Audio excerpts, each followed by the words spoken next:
All right, and welcome back. Today, just wanted to talk quickly about, unfortunately, a new camera that I have because I'm honestly sick of switching around cameras. Before I say anything else, look down in the description of the video. That's where I put all my links to my web galleries. All the photo galleries for any camera that I talk about, and it'd be a lot better to view the pictures there rather than me trying to insert them here. I'm not that great of a video editor, so I just literally do all this in one take and upload it as is. So just real quick, recording with the Nikon Z7. I've got this wired microphone. It's got face detect on, and it's using the 24-70 S lens, the Z mount lens, 24-70 f4 S lens. And I can't remember what the focal length is. It's probably set around 50, 55 millimeter, something like that right now in f5. And so just to get right into it, the Fuji X-T30. Went ahead and picked that up because if you've seen some of my other videos, I had a Panasonic G95, which is called a G90 in other parts of the world. And I've always really enjoyed Micro Four Thirds cameras. The only thing I wish was a little better was the dynamic range and the high ISO. I don't really do a whole lot of high ISO, but I do like the more dynamic range, not necessarily for the post-processing, editing, being able to push the shadows up 4 or 5 stops, which is kind of crazy. But just, I like the way the images look from a camera that has like 14 or more stops of dynamic range for stills. So went ahead and swapped out the G95 with the Sony a6400. I'd seen all the reviews, a6400, the great real-time autofocus tracking. I don't do a lot of continuous autofocus with tracking, but in a way, how good that autofocus is, it could kind of change the way you shoot. You just leave it in AFC and the real-time tracking all the time. So you just basically point on the subject you want, half press the shutter, and then that point pretty much sticks there. It's really, really good. But I don't necessarily need to do that, again, because I don't do a lot of sports, shooting, any fast action, and shooting that way, I think you still have some mistakes. The focus point might wander off a little bit from exactly where you want it. I tend to shoot with the single point AF and AFS, the single focus, you half press, focus the one time and stop, and you take the picture. So the A6400, I had the 6000 in the past. I didn't really like the ergonomics of the body too much. There's no room for a joystick. Doesn't even have a 4-way controller on the back, the D-pad or whatever you want to call it. But with that type of autofocus, you may be able to get away without it. I think they're still kind of using the old sensor. It might even be the old sensor from the A6000. I'm not sure if it's been updated at some point. I think it might have been updated between the 6000 and the 6300, but might be a similar sensor. They just made some tweaks to it. So the image quality was probably not up to the standard of the current sensor in the X-T30. So anyway, the whole deal with my second camera, this Nikon Z7, which I absolutely love, it'll be coming up on a year next month that I've had it, and then I'm still in love with it, and I have really no plans at all to ditch it. There's zero. It's like my D700 I had in the past. It's finally the camera that I really love, and I just want to get some better lenses for it. There's a leak of a Nikon 24-120 Z mount lens coming, maybe in 2020. If that's true, then I may just wait to buy any more lenses for that and just buy that lens, because that's really pretty much all I need. And I might buy one prime at some point after I sell the 24-120 F mount lens. But other than that, the 24-120 would be all I need for the Z7. And let me just get on to the X-T30. So the G95, if you have plenty of light, it's great. The depth of field, it depends on what you like. I don't mind the extra depth of field with that. If you can get, the right lenses and get close enough or zoom in far enough, then you get the, really shallow depth of field that way. If you look at my old GH5 photos with the Olympus 12-100, you can see it's really true. You can get really shallow depth of field with that Micro Four Thirds camera. So that's really not that much of an issue. But just the overall image quality, I just, thought, well, for my second camera, I kind of would like to have something a little better for a backup or a secondary if I just don't want to take the Z7. We'll have something a little bit smaller. I'm not obsessed with a super tiny camera. I originally thought about maybe I'll get the RX100, the latest one of that, which is like $1,200. But the more I thought about that, like, well, if I'm not really, if I really want something better image quality, then why would I do that? So it's either going to be something like the a6400 or a Fuji X-T30, which has the same sensor and processor as the Fuji X-T3. So I had the a6400 for about a week, and I just, all those feelings I had with the a6000 kind of came back, and I just couldn't do it. I couldn't keep it. I bought it from Amazon, and I don't normally like to return things. I like to kind of have my decision made if I'm going to keep it for, long enough that it'd be considered a used camera and sell it on eBay or something. I just don't want to, take advantage of somebody, even though it's a large corporation. I don't think it's right to just, buy stuff, try it for a week. I don't like, I'll try another one, try it for a week, send it back, because that's a burden on them, and I just don't want to do that. So I just couldn't, I didn't like it enough that I was like, I got to get rid of it. I have to send it back. And it just, all those feelings that, just kind of made me sick to my stomach, because I like to kind of have my decision made and stick with something for a while, like I said. So, after looking closer and seeing, more about the X-T30, I'd seen the reviews in the past because I love gear, and I just like learning about the gear, even if I'm not going to buy it. So I'd watch the reviews about the a6400 and X-T30, and then things with the Fuji bodies. Everybody talks about the buttons and dials, and that you have on top and all that. So how it's better than other cameras in that sense, but that really hasn't been all that important to me. I still prefer a DSLR style body setup like the Z7, where you have a front command dial, which what the X-T30 has, to control the aperture, and the rear dial to control exposure compensation. And the Z7, for example, does have a top-mounted exposure compensation dial dedicated for that, just like the X-T30. And they both have front and rear dials, and there's a ring on the lens you could use to change. I don't know if you could. I think you can set it to change aperture if you want on the Z7, but I don't usually like to change it on the lens, because when I hold the camera like this, I tend to accidentally turn the ring when I don't want to, and now my aperture is changing unexpectedly. So I'd prefer to just change it on the front dial and set my exposure compensation on the rear dial, just because it's like super easy to quick access that. I mean, I don't care what anybody says, trying to reach up and turn this really hard to turn exposure compensation dial, it's not as easy as when your thumb is already right there on the dial, the rear dial. There's a fly landing on my lens hood. Get away. Some kind of sweat bee or something. Anyway, it's just for me easier. I mean, everybody's got their own personal preferences, but I'd much rather do it that way. It's quick and easier for me. And I just don't like using the ring on the lens, because I accidentally change the aperture by accident, just not paying attention. I change it, whoops, next thing I know, I had to go back and change it again. So, it is nice that it has the extra controls, and in general, the X-T30 does have a lot more external control than the a6400. One of the things I didn't like the a6400 for was the that 16:9 screen they have on the back. Of course, the Fuji, like most cameras, has the traditional 3:2 aspect ratio screen on the back, and I much prefer that. It's just more natural when you're reviewing your pictures. You don't have the black bars on the side where the dead space is, and because it has to squeeze the 3:2 picture you just took down onto the 16:9 screen. So it was that, just the general ergonomics and so on, and the image, the sensor in the a6400, it just, I don't know how to explain it, it just wasn't doing it for me. So fast forward to the X-T30, and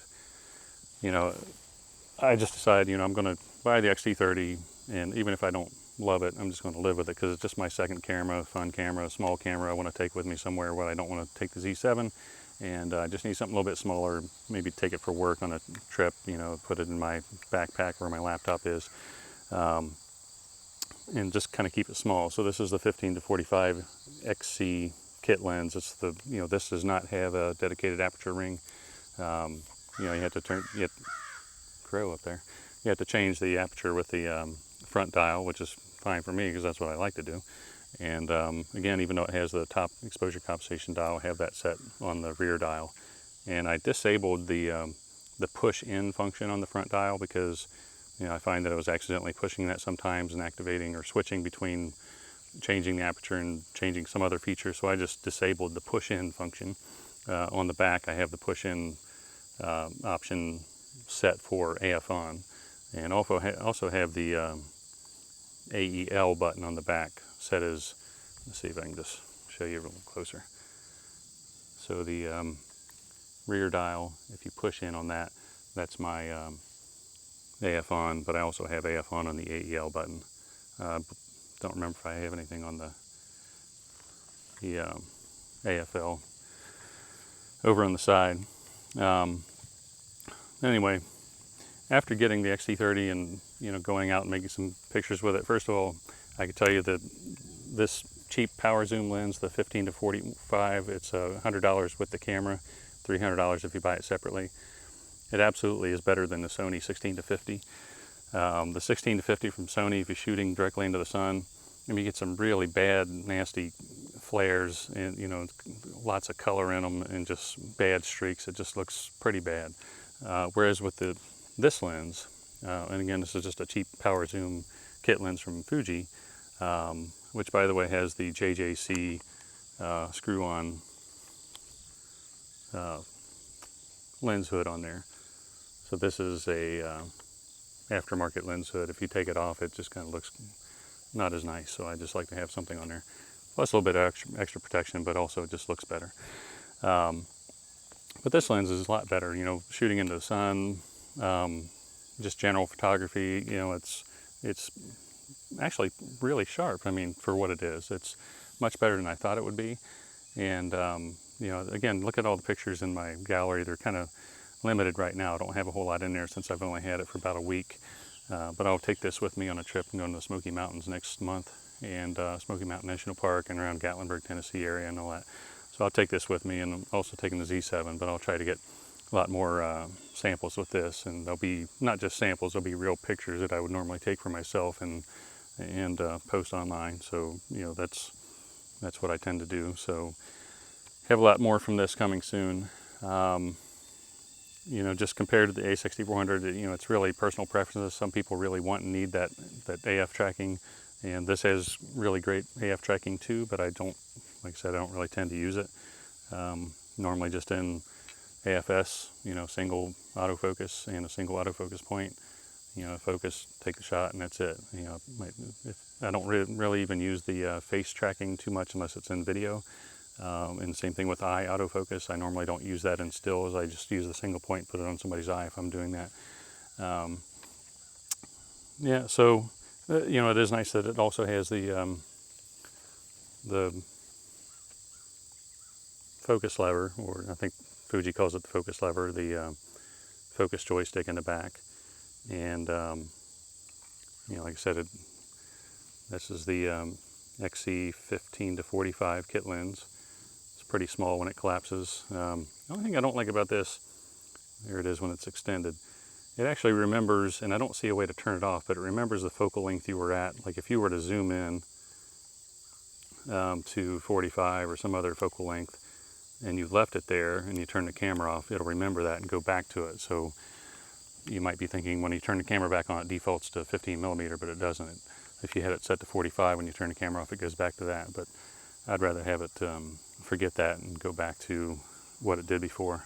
The focal length that the default 15 millimeter, the widest focal length. Before I forget, the image quality compared to the Sony XT30, the sensor in this, that's a 26 megapixel. This one, I don't really know how to explain it, but it has more of the character. To me, it seems more like the original sensor in the X Pro 1. Sorry. That first generation X-Trans sensor. And I wish they wouldn't even use the X-Trans, because it just makes it harder on me in Adobe Lightroom, because Lightroom still has a little watercolor effect if you zoom in and look at it really close detail, but not really something you'd notice if you're just looking at normal viewing sizes. But the image quality on this, it's outstanding. And the one thing I noticed is the highlight recovery. if you have some highlights that appear to be blown out, they're really not. If it's just maybe a half stop over or whatever, which typical, I'd get, take a picture of a scene, and and it kind of looks like the highlights are just a little bit blown, or maybe a little bit past where I thought I might be able to recover them. But it's really good highlight recovery. And like I said, as far as pushing up the shadows and post-processing editing, I don't really do that a whole lot anyway. But it just, to me, is much more appealing, the images from this compared to the Sony. And, you know, I do have some sample photos from the A6400 also, and I put that in the link down below. That was just from the week that I had it. And, but it's just, for me, the X-T30 does it for me a lot better. I just really surprised, you know, pleasantly surprised with the image quality coming off the X-T30. I knew it would be good, but it's better than I thought it would be, which is good. So, you know, trying to settle down and you know, like I said earlier, being sick to my stomach about the A6400, it was more so because, you know, I'm just really sick of switching around cameras. You know, you do lose some money when you do that, obviously. If you keep it for a few months and sell it, you're going to take a hit on it. And by the way, the G95, there must not be much of a demand for them out there, because that was the biggest hit I'd ever taken on a camera when I sold it. You know, I think those G85 is still really popular because, you know, it's been discounted so much and it's still a really nice camera. And the G95 wasn't really all that, you know, a huge upgrade from it. So, you know, there's that, but it just, you know, like I said, the whole thing of switching around cameras, you know, I'm just really tired of it. I would like to get a better lens for this camera, even though it's my secondary camera, backup camera, whatever, fun camera. Probably the 16-80 with the new Fuji lens that they announced. Something going on there with the tree branch falling, sorry.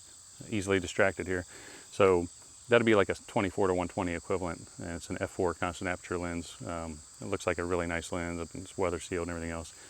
It maybe look just a little bit big on the X-T30, but that's not really. Really, I was just thinking about maybe getting the 18-55 kit lens later on, like a used one for $300. You can find them all day on eBay, you know, almost new looking for that price, and maybe like the 23 millimeter f2. But probably what I'll do, rather than buying the prime right now, is maybe just save up and buy the 16-80 for to use with the X-T30, and that would be a really great lens for me, for what I do. And you know, that's probably all I'd really need. But later on I may get a prime lens too, but I just don't use them that much because it's so limiting for me. And like I said, for the Nikon Z7 that I have, you know, I'm probably just going to wait for that, not buy any more lenses for that until the Nikon Z mount 24-120 is coming out. And that'd be you know, the f4 aperture, and I'm sure it'll be weather sealed and everything, and really outstanding lens, just like all the other Z mount lenses so far. And a nice thing about the Z7, you know, if I use that f mount 24-120 or just using the 24-70, since it's got so much resolution, you don't really need all that. You can just put it into APS-C crop mode, which I have a button on the front of the camera programmed for that. Just quickly switch over to that. So my 24-70 turns into something like a 24-105, and then my 24-120 turns into something like a 24-200. So, you know, you can kind of get away with buying less lenses if you want to use it that way, because if you don't really need 45.7 megapixels or whatever, you still have a 20-something megapixel file if you're shooting in the APS-C crop mode. So, well, that's it for me. I hope to have a lot more pictures from the X-T30 soon. And you know, first of all, thanks for watching, and I appreciate it. And you know, there's been some, you know, that's a quick thing here. Let me check the time I've got on here. Okay, so it says I have got my phone kind of propped up on the tripod here. I guess I'm running around 20 minutes right now, but yeah, anyway, thanks. There's a lot of nice people on YouTube, you know, and just out there in the world in general, in all different parts of the world. You know, it's nice that people connect through something like this online. You know, just imagine how it was 15 years ago or whatever, before everybody started getting on the internet and being able to communicate with other photographers and so on, and just, you know, have friendly conversations with people all over the world. You know, there's some, you know, nice people that make comments on my videos, and of course you've got some, you know, idiots that like to be morons and post, you know, stupid comments too. But I really don't understand people like that. I'm like, you know, if you're not going to say it to somebody in their face, you know, right in front of them, you know, if you knew those people in real life, you know, walking up somebody in the street, are you just going to walk up to them and tell them, you've made a really stupid decision about that camera? You know, that's ignorant. Why would you do that? Or why would you buy that camera? That's stupid. my camera's better than yours. What? It's just ridiculous stuff like that. Or people make comments about how you talk or whatever. I'm not the most lively person in the world. I know that, but that's just me. Some people, there's something for everybody out there. There's different personalities, that people, can find on YouTube and other places, and you enjoy watching their videos. But and there's some other types of personalities that doesn't really appeal to you, and that's fine. There's something for everybody. So anyway, thanks for watching. Anybody that's actually made it to this point and watched through to this. And just kind of following me along with my photography journey. And again, it is just a hobby. I try to do as best I can with it, with the time I have, and honestly, with the effort I want to put into it. Sometimes I'm lazy, but just little things like, I'm a Twin Peaks fan, and so when I went out to Washington State in the Seattle area, took my Z7 with me for that. Yeah, it was a work trip, but I had the free weekend, so I researched all the places for Twin Peaks recording, filming locations, and went around to those. Things like that, just kind of fun to do as a photographer. Kind of recreate the scenes, the Great Northern Hotel and stuff like that, and the interior scenes of the Great Northern Hotel, which is actually the, it's funny, the outside of that building, I can't remember the name of it, Kiana Lodge or something. A little bit west of Seattle. The interior that was used for the Great Northern scenes, Great Northern Hotel. At the exterior was kind of like Pete and Catherine Martell's home, and things like that. It was just fun to go around and shoot all those different places, and it's and then go back and do the editing and look at them, trying to kind of make them have that look and feel like you did from Twin Peaks. But so anyway, I just enjoy photography. I'm glad that I can make a few videos now and then if I get up the nerve to do it, because I'm not really all that outgoing type of person. I'm kind of low-key normally, and so I'll just stop with that. Thanks for watching, and again, if you're at all interested in the XT30, I'd highly recommend it.